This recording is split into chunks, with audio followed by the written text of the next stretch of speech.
Bonjour et bienvenue dans cette vidéo tutoriel site à la carte dans laquelle nous allons voir comment modifier l'arrière-plan d'une section ou d'une colonne. Donc nous voici sur un site internet de location de vacances, tout ce qu'il y a de plus classique avec plusieurs sections, et j'aimerais en fait modifier l'arrière-plan de certaines de mes sections et de certaines de mes colonnes.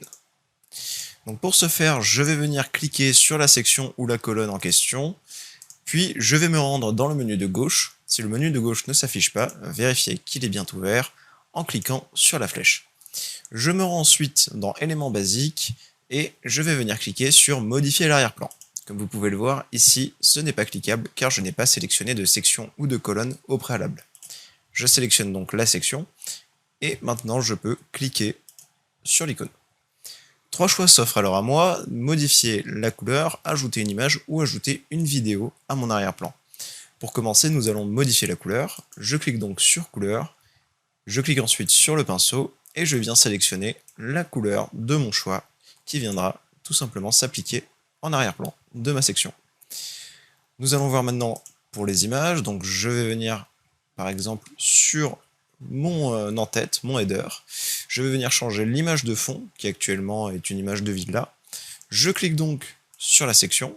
On voit que je peux venir cliquer sur modifier l'arrière-plan. Je clique dessus. Cette fois, donc, nous allons mettre une image. Je viens cliquer sur image. Et là, j'ai accès à la bibliothèque d'images site à la carte, donc qui comporte plus de 4 millions d'images. Vous pouvez rechercher n'importe quel type de photos directement via la barre de recherche. Par exemple, villa, on peut voir que j'ai des résultats de vacances, peut-être sans la majuscule. Hop.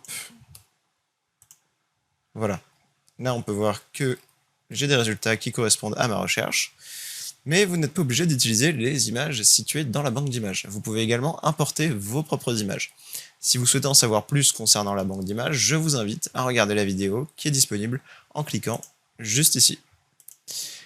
Donc, je vais venir cliquer sur importer une image, puis télécharger ma photo, me rendre sur mon ordinateur et choisir la photo de mon choix.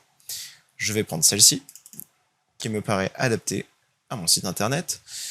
On peut voir que j'ai accès à l'éditeur d'images, donc que ce soit avec une image de l'éditeur d'images, de la banque d'images ou une image de votre ordinateur, vous aurez accès à l'éditeur d'images qui vous permet d'ajouter des filtres, des formes et toute autre chose de façon à retoucher l'image de la manière dont vous le souhaitez. Si vous souhaitez en savoir plus sur l'éditeur d'images et son fonctionnement, je vous invite à regarder la vidéo qui est disponible juste ici en haut à gauche.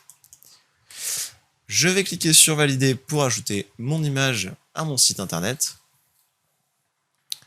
Le chargement peut être un petit peu long en fonction de la taille de votre image, ne vous inquiétez pas. Voilà, donc on peut voir que ma photo s'est bien appliquée à mon en-tête, à mon header. Le rendu est plutôt sympa, donc je vais laisser cette photo pour cette partie. Et la dernière chose que nous n'avons pas encore vue, c'est l'ajout d'une vidéo en arrière-plan. Donc par exemple sur cette section, nous allons mettre une vidéo en arrière-plan. Donc je sélectionne la section, je viens cliquer dans le menu de gauche sur modifier l'arrière-plan, encore une fois. Je viens cette fois-ci dans vidéo, et je peux choisir l'une des vidéos disponibles dans la bibliothèque site à la carte. Pourquoi pas celle-ci.